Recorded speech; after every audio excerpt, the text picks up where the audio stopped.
Binatikos ni House Deputy Minority Leader at ACT Teachers Representative Franz Castro si Vice President Sara Duterte sa tambak na problema na iniwan ito sa Department of Education, na sasaluhin ng pumalit sa kanya na si dating Senador at ngayoy Secretary Sonny Angara. Inihayag ni Castro ang kanyang mariing pagpuna sa pagdinig ng House Committee on Appropriations sa panukalang 793.18 billion pesos budget ng DepEd at mga attached agency para sa 2025. Ang Vice-Presidente ay nagbitiw bilang kalihim ng DepEd noong ika-19 ng Hulyo. Mabilis namang inilipat ni Castro ang kanyang tuon sa mga problemang minana ni Angara mula sa nakalipas na administrasyon. Ipinunto niya na ang kurikulum ay nagdulot ng malaking pahirap sa mga guro sa high school, na ngayon ay may 7 hanggang 8 load kada araw, na ang bawat klase ay tumatagal ng 45 minuto. Mungkahi ni Castro ang agarang pagrepaso ng matatag curriculum, na ani ay minadaling ipinatupad kaya maraming naging problema sa implementasyon nito. Bukod dito, binigyan diin ng mambabatas ang mga seryosong problema na tinukoy sa ulat ng Commission on Audit, COA, tungkol sa DepEd Computerization Program, DCP. Ikinabahala rin ni Castro ang pagkabigo na maibigay sa oras ang mga remittance ng mga empleyado ng ahensya na umaabot na sa mahigit 5 na bilyong piso, kabilang ang Bureau of Internal Revenue, BIR, Government Service Insurance System, GSIS, Philippine Health Insurance Corp., PhilHealth, at Pag-ibig Fund. Ayon sa ulat ng COA para sa 2023, ang mga hindi na ibabayad na kontribusyon ay umabot sa 1.3 na bilyong piso na utang sa BIR, 3.1 na bilyong piso sa GSIS, 503 na milyong piso sa PhilHealth, at 182 na milyong piso sa Pag-ibig. Iginiit ni Castro na ito ay malaking epekto sa mga teacher at non-teaching personnel, lalo na ang pagkakaantala ng remittances sa GSIS, na maaaring mauwi sa pagbabayad ng multa at surcharges sa kanilang mga account.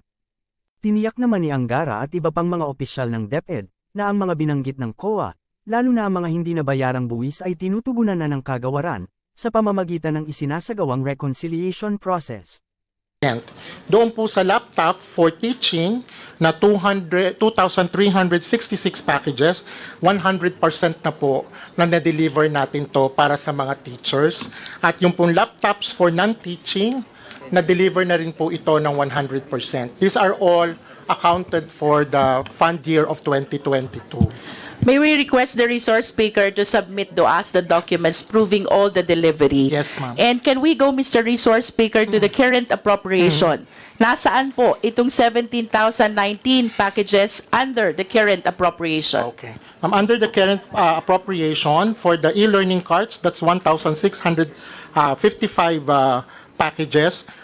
Medyo mababa pa po yung ating delivery dito, which is 3.44 delivery, because the contract, ma'am, the NTP was May to December. So ang target po before the end of the year, maibigay po yung lahat ng ELC. Sa STV naman, ma'am, it's the same. For 5,942 packages, it's 3.77% na po yung na-deliver. If I may interrupt, Madam Chair, in other words, the average percentage with respect to the delivery is 3%. Yes, ma'am. Out of the total number of packages. Yes, ma'am. Because the procurement of the current 2024 happened in January. Madam Chair, I hope that the DepEd, Mr. Resource Speaker, realizes that the specification when we talk about ICT changed so fast. Hindi ko po alam kung paano nyo i-realize ito concerning the possible significant changes already with the specs of the ICT packages for which the current appropriation is originally allocated. Thank you very much for that very good observation. Ma'am, all our packages from e-learning card to STV, laptop for teachers and laptop for non-teaching are duly vetted and cleared from the Department of Information, Communication, and Technology. So nagsasubmit po kami sa kanila ng tech specs, including that of the 2023, and they gave us the corresponding clearance. What causes the delay? Ma'am, Or should I say, who causes the delay? Ma'am, hindi naman. Ma'am, kasi yun nga pong 2024, yung current fund. Siyempre po, nagsimula po kami ng procurement ng January. No, So, this is 2023 budget. the 2023 budget. ma'am, Current appropriation pertains to 2023 current appropriation. Yes, ma'am. Ma'am, yun nga po, if I may backtrack a bit, kasi po noong 2023, when we first came in, yung new breed of leaders, hindi pa po nagagalaw yung 2022. So, naging priority po muna yon noong 2023. I will go back to my question, Madam Chair. If your priority is 2022, then you should not have requested for 2023. Kanina po may nabanggit na nasa warehouse. Ano po ba yung nasa warehouse? Ma'am, yung nasa warehouses na nabanggit, these are not these lots. Ito pong DepEd computerization program na ito po yung recalibrated DCP. Yung pong nasa warehouse, those purchased during 2020, 2021.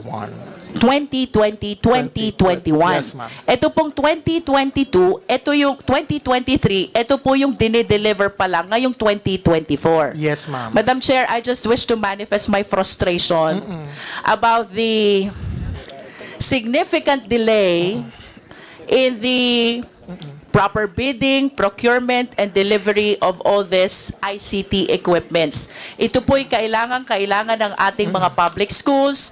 As a matter of fact, I wish to believe na ito po ang dahilan kung bakit ang Philippine education ay nasa bottom ng ranking ng PISA. Mayroon naman po tayong budget. Why don't we act promptly so we address this problem in the Department of Education? Thank you very much, Your Honor, for that observation validating the need of technology for schools. Ma'am, kaya po ngayon, doon po sa hinihingi namin na 2025, we have started already the early procurement activities. Para po ngayon this year, meron na pong NEP level, sinimulan na po namin yung EPA activities para nga pagdating ng 2025, mabili ka Madam agad Chair, at I wish to go back to my question. What caused the delay in the procurement for 2023? Because I do not consider as a valid excuse na priority nyo ang 2022. Please give me a valid reason. Well, some of the reasons na nilagay din po namin, number one, we have to, since bago yung leadership, we have to recalibrate. Kasi ma'am, dati e-classroom Sean, so we have to really do an extensive onboarding of all the strands, all the people on the ground. Ano ba talaga yung kailangan? Magbibigay ba tayo ng computer laboratory? And a whole other... Ibig sabihin, Mr. Resource Speaker, while you are doing all this procurement, you have not made up your mind as to the specification of the ICT that you are procuring. That is a manifestation, Madam Chair. I acknowledge that my time ended already. Thank you. Thank you very much, ma'am. Thank you very much, Representative. 80 divided by 6 months Yes, ma'am. from procurement to delivery. Yes po. You said, I think that is unacceptable. Ma'am, kasi ito, kung napapansin nyo, yan pong 44,638, this equates to 504,000 laptops. Kalahating milyong laptops po ang dinideliver natin ngayon, yung na-procured for delivery. Yes, but will you agree? Okay, wag mo muna akong sabihan ng 504,000. Tanungin lang kita, yung common sensical, kung ikaw mismo pipili ka, katawag ka ngayon sa Shopee, pabili po ako ng computer, sinabihan ka ng Shopee, okay, sige po, pero i-deliver ko sa iyo 6 months from now. Tatanggapin mo yon? Hindi, Ikaw ma'am. as an individual. No po, ma'am. Oh, okay. In the same vein, hindi rin po papayag ang mga estudyanteng Pilipino, and we all speak on behalf of them. So what's the solution, sir? Ma'am, ano kasi ito, in-order kasi ito ng mga suppliers natin sa abroad kasi wala naman pong nagba-burn in ng core sa Philippines. So usually in-order to sa abroad by bulk din. Pagdating dito, i-assemble pa. So talaga pong merong time allotment para po ma-burn in yung mga technologies So na. how many suppliers are you talking about? Ma'am, ang suppliers natin ngayon, mga 7 to 8 suppliers. We will give you the breakdown. Is it a matter of increasing the number of suppliers? Ma'am, open bidding po ito. So kung sino po yung manalo, sa kanila po natin ina-award yung contract. Director, I'm just telling you, and I think all members will agree with me, that your timetable is completely unacceptable. Kasi ano po ang ang useful life ng isang computer? Ang according po sa COA, 5 years po yung obsolescency. Ayun na nga po. Kung yung 6 months po is just time for delivery, tapos ilan buwan pa ang procurement, another 6 months. Hindi ma'am, yung 6 months na iyon, yun na yung contract award to delivery. Kumbaga yun yung time na i-deliver nila dapat. Correct. But from the time that you put up the bid, etc., it's probably going to take 1 year, right? Yung ngayon po, mabilis na po tayo. Nagsimula po tayo ng bidding ng January. Okay, my point being, what is the solution, sir? We need to do early procurement, Madam Chair. I think itong ginawa nila na pagpapasok na tsaka nag-procure, medyo dapat... Baka, sir, hindi kaya pwedeng i-decentralize na lang to how That many is also something. how many regional offices do you have, in which case that will 17. increase the number of 17, suppliers? 17, including And the you newly would have created one back Negros. per regional office, right? That would mean at least 17 suppliers. And per RDO, per RO, you can have more than one supplier. Is that correct? That's correct, ma'am. If you have two, that will increase to at least 34. Is that correct? That's correct. So from 8, you can go to 34 at least. Tama po kayo, ma'am. Yes. So, sir, We will conduct the feasibility study. As sabi nga po ni Sec, we are now also in the process for decentralization of the purchase of the DepEd computerization program. Simulan po namin. paulit po, ilan po ang natenggang computer sa warehouses? Ilan po? Ma'am, yung 2020 to 2021. May we refer you sa Yusek Rebsi po. Madam Chair, good afternoon. Yung procurement ng DCP o yung computer packages for 2020 to 2021, around 70,327 DCP packages, but na-hold na po yan and na-delivered to school since December of 2023. Ang natitira na lang po ay 755 smart TVs and 900 laptops doon sa warehouse ng Transpac po. Have you investigated kung anong dahilan kung bakit nagkaroon ng ganitong problema? May ongoing investigation po. So, hindi pa natutukoy kung sino ang may dahilan kung bakit nagkaroon ng ganitong problema? Maybe we can ask our legal to... They're the ones who did, with your permission, Madam Chair, Yusek Romero for legal. Yep. They have the investigation. They have done the investigation. Good afternoon, Madam Chair. For the Transpac matter, this is the third-party logistics provider. We have initiated to date the termination proceedings of the for the unfulfilled parts of the contract. Yeah, Madam Chair, I believe Yusek Umar is not being responsive. Ang tanong ko po is, dun sa investigation po ninyo, naitukoy niyo na po ba kung sino po ang naging source of problem within DepEd? Yes, just to clarify, Madam Chair, there has been, as far as legal is concerned, there has been no investigation on the Transpac contract, but what we were directed to previously was to initiate the termination proceedings on the unfulfilled portions of the contract. So, tingin ko, Sec, of course, termination is one thing, pero sa tingin ko, investigation is another thing. Somebody has to be accountable for this. I think it's a very big problem. Somebody has to be accountable. And sa katunayan, kanina pa namin tinitignan ng numero. So merong 8 billion for 2024 appropriated for computers. Meron kayong 12 billion na hinihingi for next year.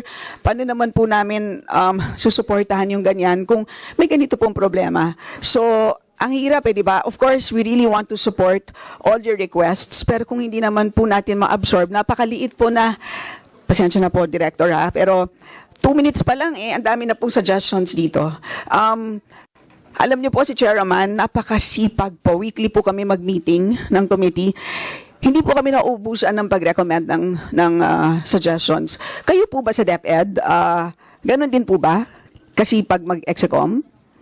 Gano'n po ka-regular ang, kahit doon sa previous? Well, since I've taken over, ma'am, I've been in office 6 weeks. We have one ExCom every Now, week. what about previously, sir? Maybe, no, ma'am, maybe we can ask the members of the EXECOM who can answer. How often were anyone, I guess, from the undersecretaries, Yusek Revsi? Yeah. Since the assumption of the Vice President, noong 2022 regular at least a month, but the last EXECOM that we had, July 2, 2023. Sorry, July- once a semester?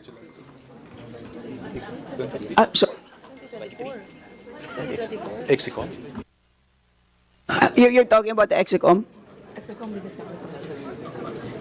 Oh, I mean, on the average, Meron kaming EXECOM, is it regular? Yes or no? yes, regular, but since July No, of so regular, 2023, regular is it, cluster meetings how na po. frequent po? Yung cluster meetings, No, the EXECOM, the EXECOM during 2022 and first half of 2023, twice a month. twice a month. So it's not as regular as As it is today? the current, yes, opo. Twice a month. Twice a month. Okay. Going back to the slide, pwede po ba natin balikan isa-isa? Kasi pagdating naman sa new classrooms, naka-indicate for... Of procurement. Okay. Pero itong number na to, you confirm that this is Dutch achievement or accomplishment for this year alone? Yes po. For this year alone? Yes po. Sige po. So, pa-revise na lang po ng slide na to to all those USECs concerned na to reflect the years. Okay po. Next po is, para sa insurance, meron po tayong nilaan na 2 billion pesos. Ginastos po natin yung 2 billion pesos. Binayad natin sa GSIS. I'm sure si Sec Sonny knows this. Dahil siya po ang finance chair up to recently. And because of that premiums, entitled po tayo sa repair. So ngayong dumaan ng Karina, na-check na po ba natin ang repairs? At tayo po ba ay nakapag-file na ng claim against Yes, Your this Honor. fund? And Yusek Escobedo knows the details. Yes, and We have- paki-special mention po, Marikina, I just want to know po Yeah. kung nakapag-claim tayo. Yung Marikina po ay may isasubmit kaming list sa BTR dahil yung unang list po na nasubmit natin covers 5 regions, CAR, Regions 1, 2, 3, and 4A, total of 156 schools. Yung second list, mga NCR schools po. And we talk to the BTR na may ihahabol po kaming schools, particularly po, isa po doon yung Marikina, yung Nangka High School, because ang Nangka High School, merong 34 classrooms, totally damaged, worth 85 million, and 28 classrooms na partially damaged, na 14 million, a total of 99 million. Isasubmit po namin yan sa BTR, and we informed the BTR about this, ma'am. So partially and totally damaged. Classrooms, opo. So- And meron pa po kaming pinapakiusap sa BTR kasi school buildings lang po ang kinocover ng NNIP. Kung pwede, pati school furnitures, since integrated naman po na essential component po ang school furniture sa building. Okay, may tanong ako. Actually, I wanted to ask si Wick Veloso directly. Nabanggit ninyo kanina solar panels. Pwede nyo bang i-push na isama na ang solar panels dito sa mga i-rehabilitate? Sa tingin ko, sa laki ng binayad natin na 2 billion, kasi halimbawa, for Marikina alone, we are entitled to 4.312 billion worth of insurance claims para lamang sa taong 2024. So, baka naman sakaling, hindi ko alam kung baka sakaling kayang I'm not sure kung We will pwede, inquire, but Madam if Chair. you can inquire. We will inquire. But definitely, I think that's part of the new design of some of the classrooms in unelectrified Because that will areas. clearly, the schools will be able to save a lot on the MOOE because a big chunk of that is used for Meralco bills. I-check nyo lang, baka sakali. Yes, Your Honor. Baka sakali. Yes, Madam Chair. Okay, Sec, what are your thoughts on K-12? We've asked this question many times during our committee hearings. Ang sagot sa amin is, you are still reviewing K-12. It's sad, Sec, that we roll it out without a proper impact evaluation, unlike 4Ps, which we did that properly. Ito, nagmadali, pinasok natin. You showed a slide earlier, only 20% of senior high school students are now working. Of course, We don't know ilan ba talaga ang nag-take ng TVL among senior high school students, but I think a big chunk of SHS students took TVL. I'm not sure. I think maybe half. So, if half is the base, madami pa rin ang hindi nakahanap ng trabaho. So, anong thoughts ninyo dito? Ako, offhand,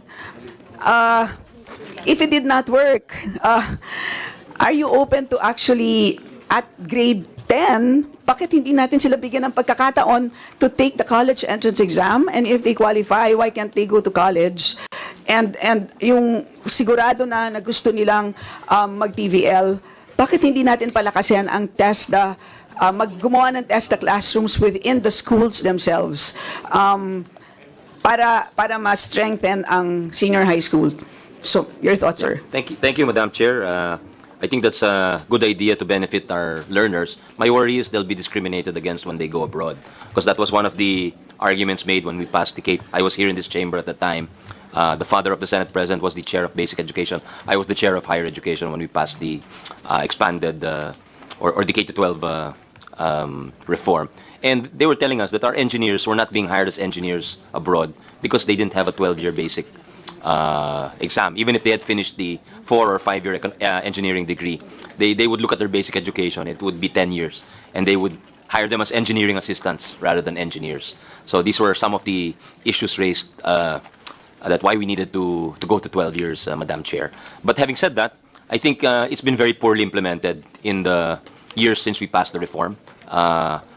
Your colleagues here, Madam Chair, have mentioned the unfulfilled promises. Yung pangako na magkakatrabaho sila. Yung pangako na they will be able to earn a living wage to support their families. That hasn't really materialized because, as mentioned by Chairman Roman, NC1, NC2 sila. NC2 is novice. Hindi nila makukuha yung minimum wage sa NC2. So we need to work on it. Unfortunately, there was a lot of political jockeying for inclusion in the senior high school curriculum at the time, in 2016, that it became everyone threw in the kitchen sink. All the professions wanted to ibababa sa general studies ng college, binaba lahat. So now we require 15 courses of all 4 tracks of senior high school. So magtitivet ang bata, magka-college ang bata, magsa-sports or arts track ang bata. They have to take 15 classes. And to illustrate, someone na papasok to become a baker or to work in hotel and restaurant will have to take pananaliksik sa Pilipino. Kumbaga, hindi na relevant dun sa kanyang kukunin. Kaya ang direksyon namin dyan, ay nadatnan ko na po, may study ang ADB jointly with DepEd and may recommendations ho yan. That was given to me a few weeks ago. But the planned rollout is 2026 to 27 pa. So, sabi ko, kawawa naman yung ating mga senior high school na they will have to deal with this cluttered curriculum which is not responsive to the needs of employers in the next 2 years. So, I've ordered that we do the review, we fast-track the review, and we roll it out in 2025 to 26. I realize this will be very challenging, Madam Chair, because we have to change the materials, we have to train our teachers, and all the accompanying actions kasama po nitong pagbago ng curriculum. But we need to, because ako po, when I did my A-levels in the UK, we only had 4 subjects for 2 years. Yung mga anak natin na nag-baccalaureate, Kong Len, yourself, they studied in schools where they probably have an international type of curriculum. Mga 8 subjects lang ho yan eh. Sa Australia, 6 subjects lang ho yan. Sa Amerika, ganun din ho. And tayo, 15. So, and yung work immersion natin, 80 to 320 hours. Pero ang hinihingi ng industriya, 640 hours. So we need to declutter the curriculum, provide electives that the kids can really, they're at an age where they really can choose their own destiny. So we just provide them with the basics, I think. Reading and writing, a little bit of math, a little bit of science, a little bit of history, a little bit of physical education, a little bit of civics, good manners and right conduct. Yun na yun. I think, Madam Chair, pag yun ang binigay natin, then we give electives and then we give the work immersion. Tapos, one suggestion is for the sports and arts track, which comprise less than 1% or 1% of the universe of senior high school students. Dapat i-fold in natin sa academic track to provide a specialization. The way we provide a STEM specialization or an accounting and business specialization, we have a specialization for arts, we have a specialization for sports. Kasi the data shows that yung mga graduates nitong tracks na ito go on to general education anyway. They go on to college anyway. So, these are some of the ideas, ma'am. Medyo hilaw pa, lulutuin pa namin yung talaga. Pero minamadali na po namin dahil ayaw namin na there will be more kids under this burdensome curriculum which is not responsive to the needs of our students. It's not responsive also to the needs of our employers, Madam Chair. Well, thanks. But just 2 points. One is we have the highest number of dropouts at third-year college. I'm not sure if you know that, but nakakagulat, right? At which also means sinasayang natin ng pera sa UACTE. Ibig sabihin, so nakakapagtaga, di ba? Para sa akin, one possible interpretation of that is maybe many did not really intend to finish college. They just wanted to find a job. But at the point where they finished senior high school, they just couldn't find a job. And so they went to college anyway because it's free in SUCs and LUCs. And then once they took 2 years, because 2 years of college makes you eligible for a job. And then, they dropped out of college. So, ang dami natin nasasayang na pera din sa UACTE. So, yun ang mga palaisipan. So, kung naayos talaga natin ang K-12, ang dami natin natitipid na pera pagdating sa UACTE. And at the same time, natutulungan natin ang mga bata to get themselves matched to their dream jobs. So, yun po. And at the same time po, yung kulang sa years of schooling, palagay ko, if we are able to improve our quality tremendously, tingin ko makikita yon ng lahat ng industriya sa buong mundo. And you don't even have to justify why you're only in school for X number of years. If ang PISA rankings natin napakataas, we will not even question why we only have that number of years in school. Next question po is sa SPED, are we still going to insist upon our ILRC, which, to be honest with you, I'm not sure if it works, because in Marikina, I've not seen an ILRC. Meanwhile, ang dami-dami pong SPED na kabataan na talagang nangangailangan talaga ng interventions na totoo. Pasensya na po ha, but it's they don't get properly assessed. Assessment na lang hindi na kayang i-provide, and yun po, wala talaga silang mapuntahan. Ang dami pong PhilHealth benefits. Yung Z-benefit, there's a Z-benefit package amounting to 50,000 pesos under PhilHealth, but that is hardly used. So yun po, ang daming pera ng gobyerno. Bakit pa tayo gumagawa ng ILRC na hindi ko maintindihan kung ano yun, na hindi naman yata kayang ma-implement? Thank you for the question, Madam Chair. The ILRC is mandated by the Inclusive Education Law that we convert the existing SPEDs or Special Education Centers, ma'am.